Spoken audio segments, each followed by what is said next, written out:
तो दोस्तों आज आपका स्वागत है बीपीएससी एसएसटी हब चैनल पर। हम लोग पढ़ने वाले हैं एम लक्ष्मीकांत का सेकेंड चैप्टर, जिसका नाम है संविधान का निर्माण। फर्स्ट चैप्टर में ऐतिहासिक पृष्ठभूमि हम लोग ने देख लिया था। आज हम लोग पढ़ने वाले हैं संविधान का निर्माण कैसे हुआ, है ना। तो पहला टॉपिक है संविधान सभा की मांग। क्या है टॉपिक? संविधान सभा की मांग। कहा जाता है कि भारत में संविधान सभा के गठन का विचार वर्ष 1934 में पहली बार एम.एन. रॉय ने रखा था। संविधान सभा का गठन का जो विचार था वो किसके द्वारा रखा गया था? एम.एन. रॉय के द्वारा 1934 में पहली बार रखा गया था। रॉय भारत में वामपंथी आंदोलन के प्रखर नेता थे। 1935 में भारतीय राष्ट्रीय कांग्रेस ने पहली बार भारत के संविधान के निर्माण के लिए आधिकारिक रूप से संविधान सभा का गठन की मांग की। कहा जाता है कि 1935 में भारतीय राष्ट्रीय कांग्रेस ने पहली बार भारत के संविधान के निर्माण के लिए आधिकारिक रूप से संविधान सभा का गठन का मांग किया गया था। किसके द्वारा? भारतीय राष्ट्रीय कांग्रेस के द्वारा। 1938 में भारतीय राष्ट्रीय कांग्रेस की ओर से पंडित जवाहरलाल नेहरू ने घोषणा की कि स्वतंत्र भारत के संविधान का निर्माण वयस्क मताधिकार के आधार पर चुनी गई संविधान सभा द्वारा किया जाएगा। 1938 में पंडित जवाहरलाल नेहरू के द्वारा घोषणा की जाती है, जो कि एक भारतीय राष्ट्रीय कांग्रेस के एक सदस्य हैं। उनके द्वारा ये घोषणा की जाती है कि स्वतंत्र भारत का संविधान का निर्माण जो होगा वह वयस्क मताधिकार के आधार पर चुनी गई, है ना। यानी कि संविधान सभा में वैसे व्यक्ति जिनको वोट दे करके लोग वहाँ जाएंगे, वे लोग वहाँ के सदस्य बनेंगे और इसमें कोई भी बाहरी हस्तक्षेप नहीं होगा। 1939 में एक प्रस्ताव पारित करके भारतीय राष्ट्रीय कांग्रेस द्वारा इस विचार का समर्थन किया गया और इसे दोहराया गया।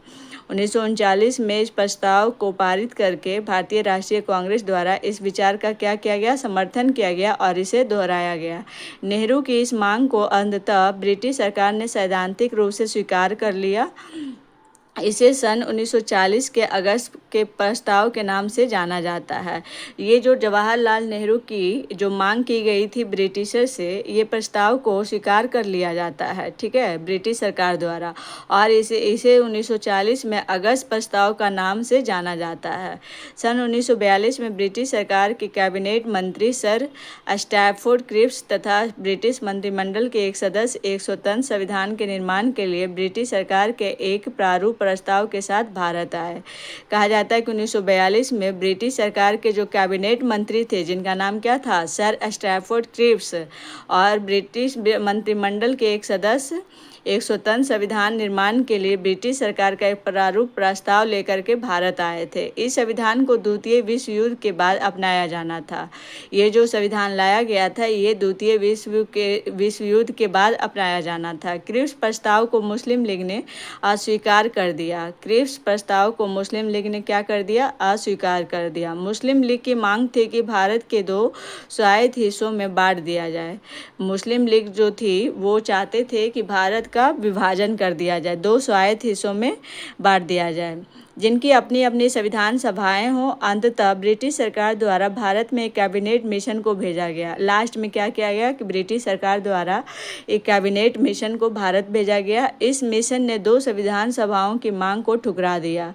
अभी ये जो कैबिनेट मिशन आया था, ये संविधान सभा के 2 मिशन को क्या किया? ठुकरा दिया गया। लेकिन उसने ऐसी संविधान सभा का निर्माण की योजना सामने रखी जिसने मुस्लिम लीग को काफ़ी हद तक संतुष्ट कर दिया।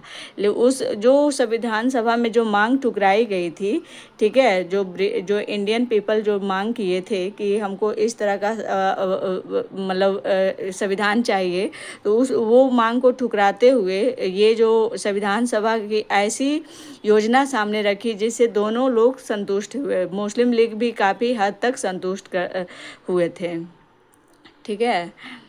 अब क्या है? संविधान सभा का गठन। कैबिनेट मिशन योजना द्वारा सुझाए गए प्रस्तावों के तहत नवंबर 1940 संविधान सभा का गठन। कैबिनेट मिशन योजना द्वारा सुझाए गए प्रस्तावों के तहत नवंबर 1946 में संविधान सभा का गठन हुआ। योजना की विशेषताएं क्या क्या थी? पहला था, संविधान सभा की कुल सदस्य संख्या 389 होनी थी। इनमें से 296 सीटें ब्रिटिश भारत और 93 सीटें देशी रियासतें को आवंटित की जानी थी।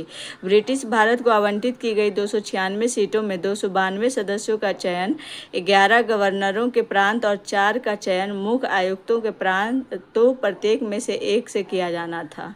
अब देखो, संविधान सभा की टोटल जो सदस्य संख्या थी वो कितना थी, 389 होनी थी। इनमें से 296 सीट ब्रिटिश भारत के थे और 93 सीट देशी रियासतों को आवंटित की जानी थी। अब ब्रिटिश भारत को जो आवंटित की गई थी सीटें 296, उसे 292 सदस्य का चयन 11 गवर्नरों के प्रांत और 4 का चयन मुख्य आयुक्तों के प्रांत के द्वारा किया जाना था। ठीक है। दूसरा विशेषता, प्रत्येक प्रांत एवं देशी रियासतों अथवा छोटे राज्यों के मामले में राज्यों के समूह को उनकी जनसंख्या के अनुपात में सीटें आवंटित की जानी थी। मोटे तौर पर कहा जाए तो प्रत्येक 10 लाख लोगों पर एक सीट आवंटित की जानी थी। मोटे तौर पर कहा जाए तो 10 लाख लोग पर एक सीट आवंटित होना था। तीसरा विशेषता, प्रत्येक ब्रिटिश प्रांत को आवंटित की गई सीटों का निर्धारण 3 प्रमुख समुदायों के बीच उनकी जनसंख्या के अनुपात में किया जाना था। ये 3 समुदाय थे मुस्लिम, सिख एवं सामान्य मुस्लिम और सिख को छोड़ करके। चौथा विशेषता था, प्रत्येक समुदाय के प्रतिनिधियों का चुनाव प्रांतीय असेंबली में उस समुदाय के सदस्यों द्वारा किया जाना था और एकल संक्रमणीय मत के माध्यम से समानुपातिक प्रतिनिधित्व तरीके से मतदान किया जाना था। पांचवा विशेषता था, देशी रियासतों के प्रतिनिधियों का चयन रियासतों के प्रमुख द्वारा किया जाना था। अतः यह स्पष्ट था कि संविधान सभा आंशिक रूप से चुनी हुई और आंशिक रूप से नामांकित निकाय थी। इससे यह स्पष्ट होता है कि आंशिक रूप से चुनी हुई और आंशिक रूप से नामांकित निकाय थी। इसके अलावा सदस्यों का चयन अप्रत्यक्ष रूप से प्रांतीय व्यवस्थापिका के सदस्यों द्वारा किया जाना था, जिनका चुनाव एक समिति मताधिकार के आधार पर किया गया था। संविधान सभा के लिए चुनाव जुलाई अगस्त 1946 में हुआ।